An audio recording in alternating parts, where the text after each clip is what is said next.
Le premier livre de Samuel, chapitre 6. L'arche de l'Éternel fut 7 mois dans le pays des Philistins.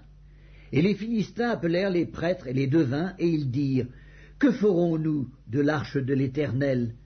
Faites-nous connaître de quelle manière nous devons la renvoyer en son lieu. » Ils répondirent, « Si vous renvoyez l'arche du Dieu d'Israël, ne la renvoyez point à vide, mais faites à Dieu un sacrifice de culpabilité. Alors vous guérirez et vous saurez pourquoi sa main ne s'est pas retirée de dessus vous. » Les Philistins dirent, « Quelle offrande lui ferons-nous? » Ils répondirent, « 5 tumeurs d'or et 5 souris d'or, d'après le nombre des princes des Philistins, car une même plaie a été sur vous tous et sur vos princes. Faites des figures de vos tumeurs et des figures de vos souris qui ravagent le pays, et donnez gloire au Dieu d'Israël. Peut-être cessera-t-il d'appesantir sa main sur vous, sur vos dieux et sur votre pays. Pourquoi endurciriez-vous votre cœur comme les Égyptiens et Pharaon ont endurci leur cœur? N'exerça-t-il pas ses châtiments sur eux, et ne laissèrent-ils pas alors partir les enfants d'Israël? Maintenant, faites un char tout neuf, et prenez 2 vaches qui allaitent et qui n'aient point porté le joug. Attelez les vaches au char, et ramenez à la maison leurs petits qui sont derrière elles. Vous prendrez l'arche de l'Éternel, et vous la mettrez sur le char. Vous placerez à côté d'elle, dans un coffre, les objets d'or que vous donnez à l'Éternel en offrande pour le péché. Puis vous la renverrez, et elle partira. Suivez-la du regard. Si elle monte par le chemin de sa frontière vers Beth-Shemesh, c'est l'Éternel qui nous a fait ce grand mal. Sinon, nous saurons que ce n'est pas sa main qui nous a frappés, mais que cela nous est arrivé par hasard. » Ces gens firent ainsi. Ils prirent 2 vaches qui allaitaient et les attelèrent au char, et ils enfermèrent les petits dans la maison.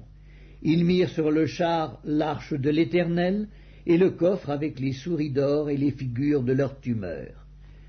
Les vaches prirent directement le chemin de Beth-Shemesh. Elles suivirent toujours la même route en mugissant, et elles ne se détournèrent ni à droite ni à gauche. Les princes des Philistins allèrent derrière jusqu'à la frontière de Beth-Shemesh. Les habitants de Beth-Shemesh moissonnaient les blés dans la vallée. Ils levèrent les yeux, aperçurent l'arche, et se réjouirent en la voyant. Le char arriva dans le champ de Josué de Beth-Shemesh et s'y arrêta. Il y avait là une grande pierre. On fendit le bois du char, et l'on offrit les vaches en holocauste à l'Éternel. Les Lévites descendirent l'arche de l'Éternel et le coffre qui était à côté d'elle et qui contenait les objets d'or.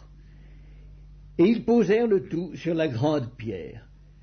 Les gens de Beth-Shemesh offrirent en ce jour des holocaustes et des sacrifices à l'Éternel.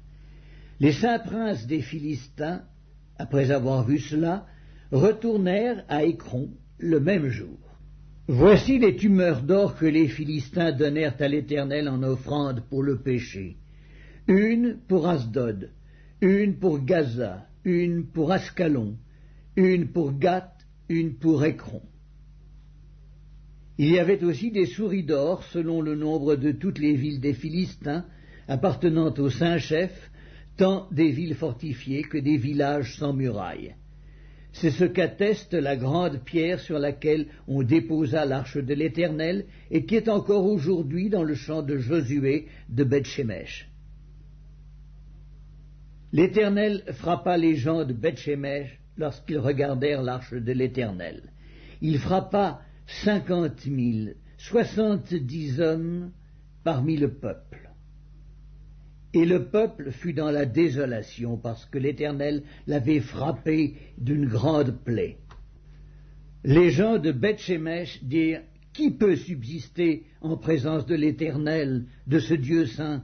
Et vers qui l'arche doit-elle monter en s'éloignant de nous ?»